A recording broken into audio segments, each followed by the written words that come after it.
Assalamualaikum warahmatullahi wabarakatuh. Selamat pagi masa depan Indonesia. Bagaimana kabar kalian hari ini? Mudah-mudahan tetap sehat dan selalu bersemangat dalam belajar.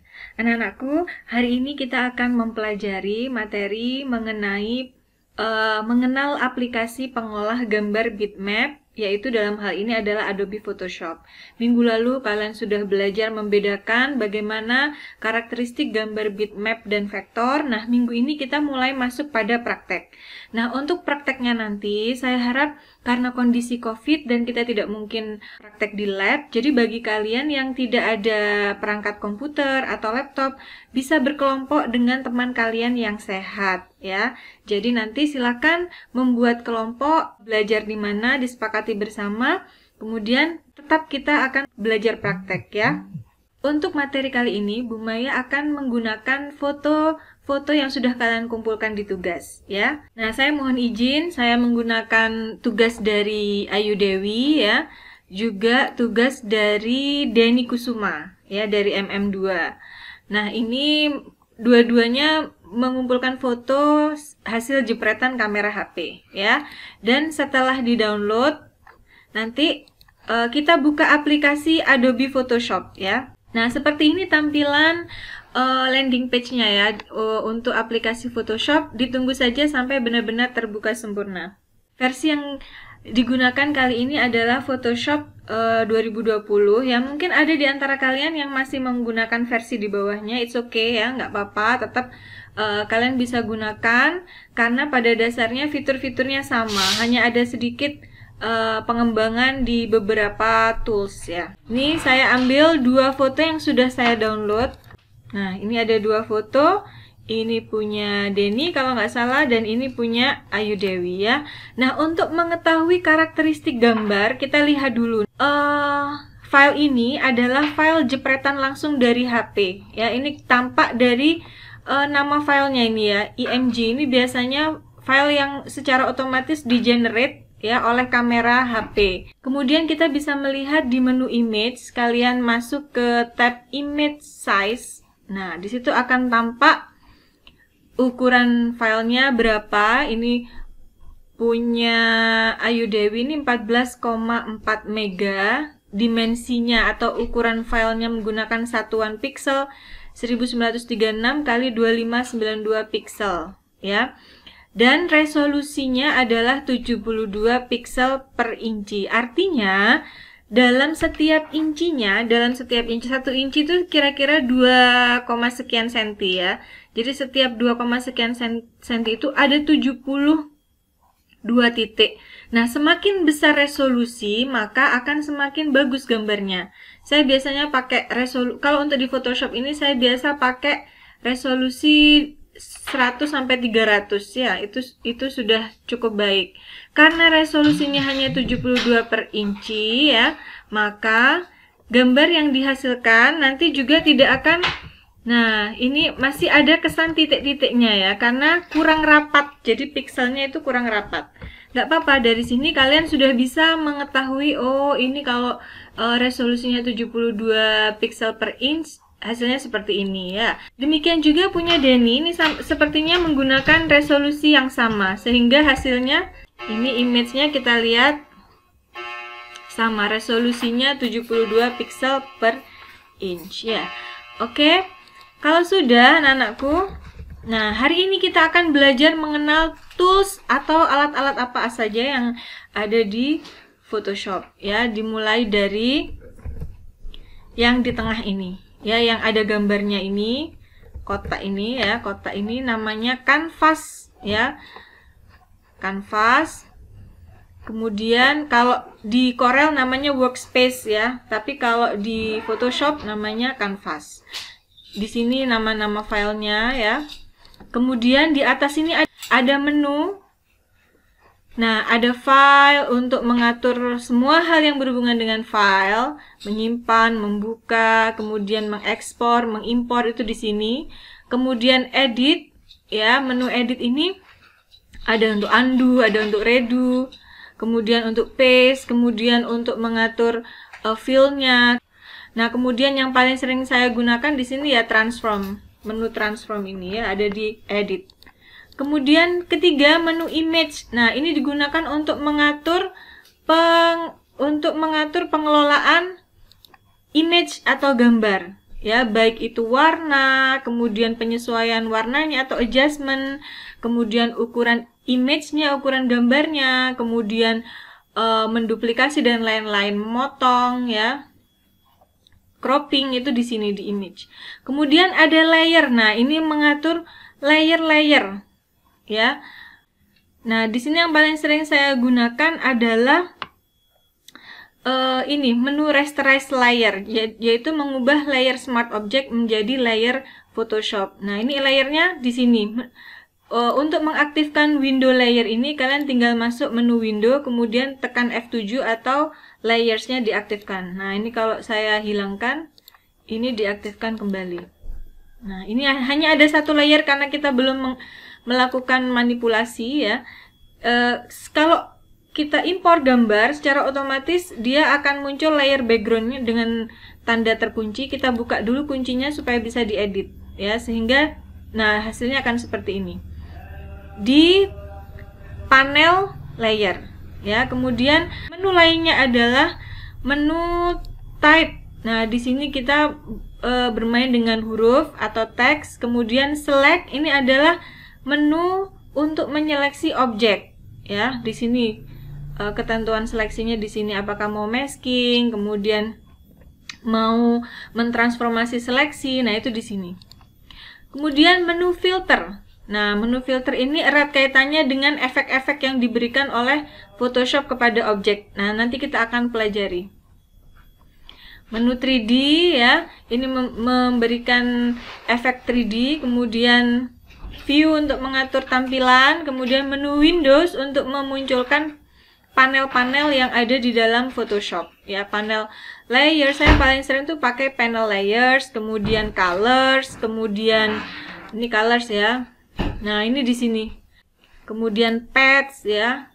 Nah, ini banyak sekali panel-panel yang biasa kita gunakan nantinya. Nah, ini panel-panel ya. Kemudian di sini ada tools. Ya, ada tools. Bisa kita panjangin ke bawah, bisa kita ini ya. Nah, ini bisa kita tarik juga, diklik, tahan, drag ya. Kemudian kembalikan lagi. Nah, di sini ada tools atau alat-alat yang bisa digunakan untuk memanipulasi objek. Saya ambil contoh. Nah, tolong kalian sebagai anak multimedia ini harus hafal masing-masing tools ini ya. Nah, ini sudah ada hintnya, sudah ada petunjuknya. Kalau kita dekatkan, move tool untuk memindahkan objek, shortcutnya huruf V. Nah, ini gunanya untuk memindahkan objek. Kemudian kalau ada apa-apa, tekan Ctrl Z ya, atau undo. Kemudian menu selection, menu rectangular marquee tool ya, untuk menyeleksi dalam bentuk geometrik kotak atau bulat ya. Nah, ini ya, ini. Kemudian lasso tool menyeleksi dalam bentuk garis ya.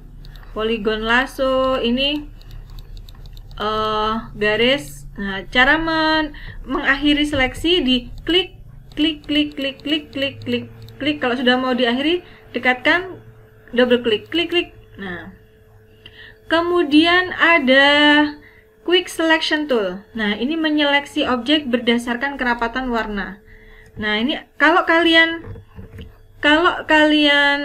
tekan yang lama, di sini ada object selection tool, ada quick selection tool, ada magic wand. Magic wand ini menyeleksi berdasarkan kemiripan warna. Jadi kalau kita seleksi sebuah warna ya, untuk membatalkan seleksi kalian tekan Ctrl D. Apa? Ctrl D untuk membatalkan seleksi. Klik Ctrl D, klik Ctrl D. Nah, kemudian untuk menambahkan seleksi, ini kalian lihat di atas ini ya. Kalau menambahkan seleksi, ini kalian bisa klik Add Tool Selection. Jadi kalau single itu seperti ini. Kalau single seperti ini, saya klik di sini, dia yang tadi akan hilang. Nah, nyeleksi baru lagi di sini, nyeleksi baru lagi di sini karena satu. Tapi kalau ditambahkan, kalau di add, nah ini yang tadi sudah diseleksi bisa ditambahkan ya, semakin besar seleksinya. Nah, ini ya. Tapi kelemahannya Magic Wand itu dia kalau perbedaan kontras warnanya terlalu besar, maka juga kita harus teliti. Nah, ini ada beberapa titik-titik yang tidak terseleksi ya, karena ada perbedaan warna. Nah, Ctrl Min dan Ctrl Plus untuk zoom in dan zoom out. Kemudian ini ya, jadi apa tadi? Kelompok poligon magnetik, kemudian kelompok berdasarkan warna ini Magic Wand, kemudian Object Selection, Quick Selection. Kalau Quick Selection kita tinggal klik lalu tarik. Nah, dia akan menyeleksi yang ya, tapi hati-hati. Nah, pada beberapa titik, nah ini tangannya ikut terseleksi ya. Ctrl D untuk membatalkan. Oke. Nah, kemudian cropping tool. Crop tool. Shortcutnya huruf C. Ctrl Min, Ctrl Plus. Ya, ini untuk mengcropping foto sesuai dengan kebutuhan. Jadi misalnya saya mau buat pas foto, ya, maka saya cropping sesuai dengan kebutuhan. Nah, Ctrl Z untuk mengakhiri. Untuk mengulang. Ctrl Z untuk mengulang perintah. Nah, ini kalau kalian misalnya mau butuh foto 4x6 misalnya, maka kalian tinggal taruh rasionya di sini 4x6. Nah, maka dia akan mengatur sendiri perbandingan croppingnya. Nah, 4x6 itu kira-kira sekian. Jadi, paskan saja ini objeknya. Nah, sekian ya. Misalnya butuh foto 4x6. Di enter, nah maka akan tercropping sendiri sesuai dengan kebutuhan. Apakah itu, saya ulangi lagi ya, apakah itu foto 3x4, berarti kan perbandingannya 3 horizontal, 4-nya vertikal ya. Di enter. Nah, maka dia akan mengatur sendiri perbandingannya 3:4. Nah, seperti ini. Nah, kita tinggal gerak-gerakkan, kita tinggal paskan ya. Kalau nggak pas, di-undo lagi.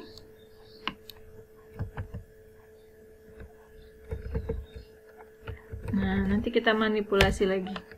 Nah, seperti ini ya. Nah, dengan perbandingan 3:4 tadi ya.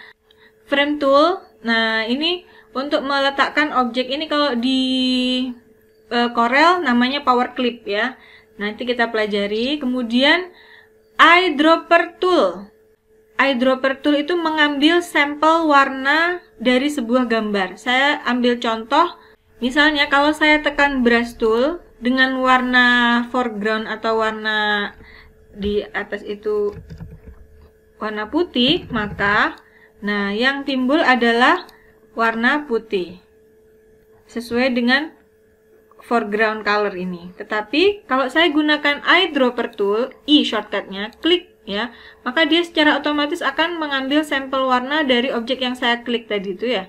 Nah, kemudian saat kita brush, maka dia akan berubah warna seperti objek yang kita ambil sampel warnanya. Bisa dipahami? Kemudian stamp tool. Nah, stamp tool ini juga paling sering saya gunakan. Nah, ini coba kalian lihat. Stamp tool ini gunanya untuk menstempel, mengambil sampel area objek untuk distempelkan ke bagian lain, kayak bikin batik gitu ya. Jadi saya ambil contoh, misalnya saya ambil contoh dengan stamp tool, saya ingin mengcopy tekstur ini ya, tekan ALT-nya. Nah, kemudian ditempelkan di sini. Nah, jangan jauh-jauh. Nah, ambil lagi sampelnya. Nah, maka akan ada efek sama, kurang lebih sama ya dengan yang ada. Nah, seperti itu. Jadi mengambil sampel untuk diterapkan pada foto ya. Mengambil sampel area objek untuk ditempelkan. Nah, kemudian ada history brush tool. Ini gunanya untuk merestorasi, mengembalikan bagian image itu pada image yang sebelumnya ya. Nah, kemudian ada eraser, gunanya untuk menghapus ya. Ini kalau saya gunakan eraser jadi bolong gambarnya. Nah, ini bagian bolongnya di sini ya. Bisa dipahami ya. Ini ya gradient tool gunanya untuk membuat gradasi, blur tool gunanya untuk mengeblurkan objek. Ini saya ambil contoh. Nah, ini bagian jilbabnya supaya tidak terlihat titik-titiknya, ini saya blurring. Nah, strength-nya semua bisa diatur di propertinya ini ya. Nah, ini akan hilang karena di blur bagian titik-titiknya ini ya. Itu apa tadi? Blur tool. Nah, ini bertiga ada sharp tool, ini kebalikannya. Smudge tool ini juga nanti kita praktekkan. Kemudian ada ada dodge tool, ini juga berfungsi untuk ini memberikan efek glowing gitu ya. Jadi biar wajah tampak cerah ya, itu pakai dodge tool. Kemudian ada burn tool, ini kebalikannya ya. Juga sponge tool nih kayak bedak itu ya, jadi nanti kita praktekkan. Kemudian ini adalah pen tool. Nah, ini yang sering saya gunakan untuk menyeleksi, jadi membuat pad ya. Caranya diklik, kemudian klik di selanjutnya ditarik untuk mengatur lengkungnya. Nah, ini kalian perlu banyak latihan ya, perlu banyak latihan. Nah, ini saya ambil contoh pad tool sedikit saja, nanti kita praktekkan lagi.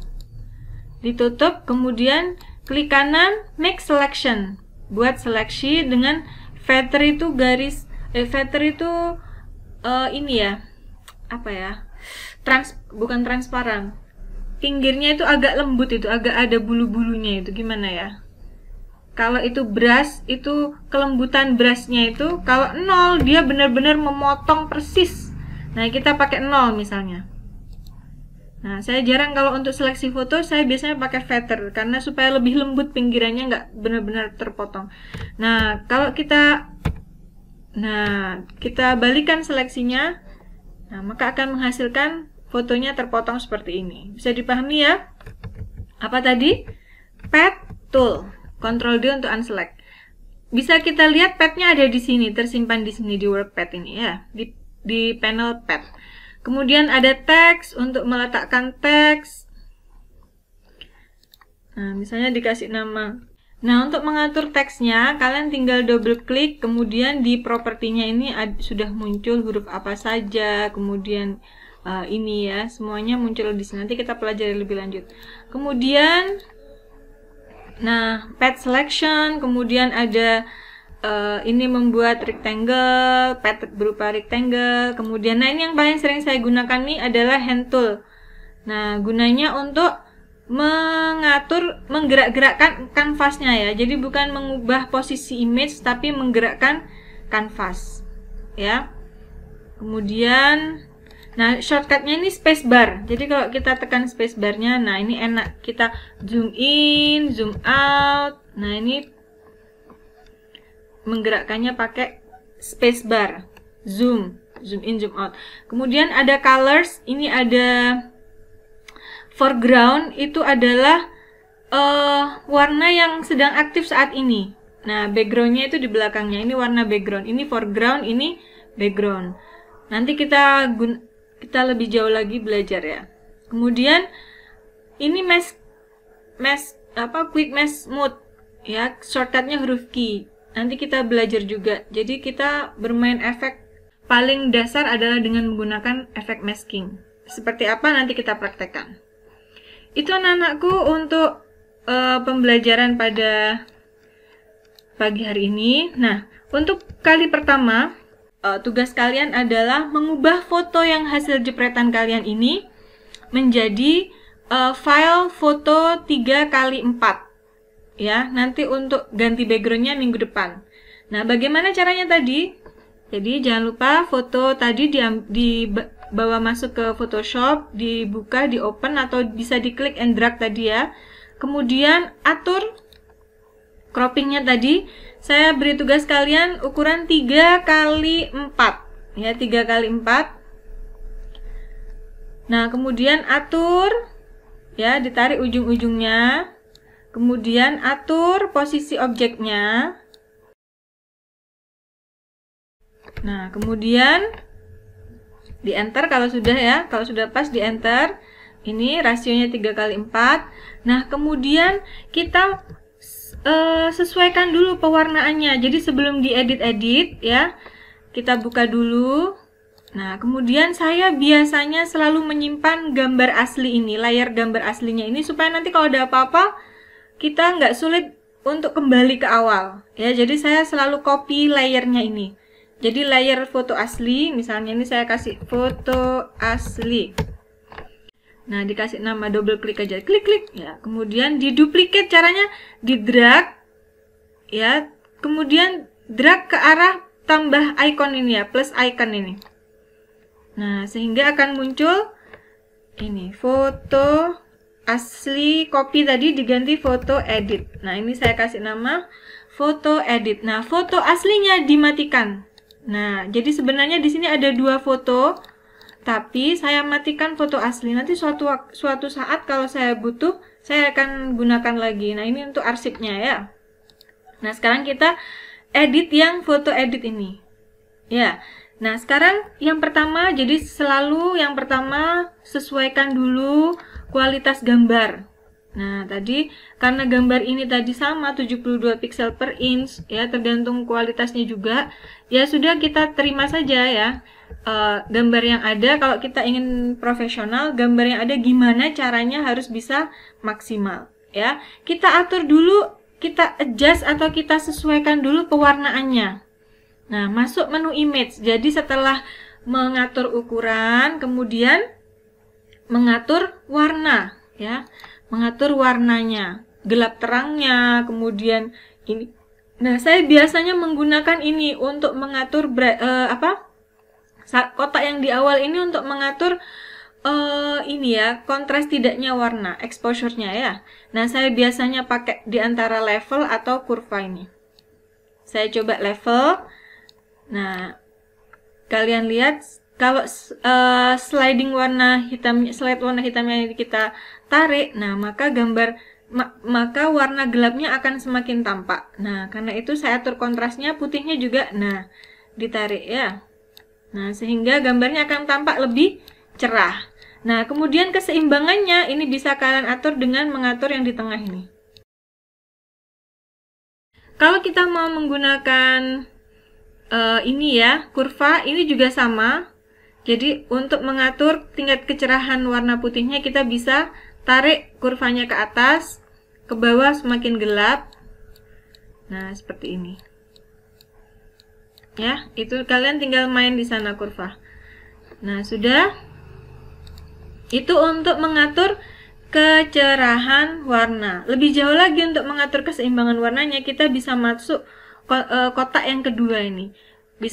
Saya biasa gunakan hue and saturasi ya, kemudian color balance.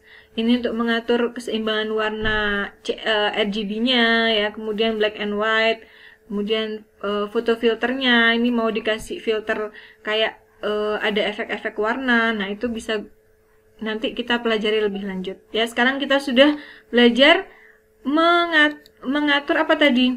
Ukuran objek, cropping objek, kemudian juga mengatur gelap terangnya objek ya. Itu dulu.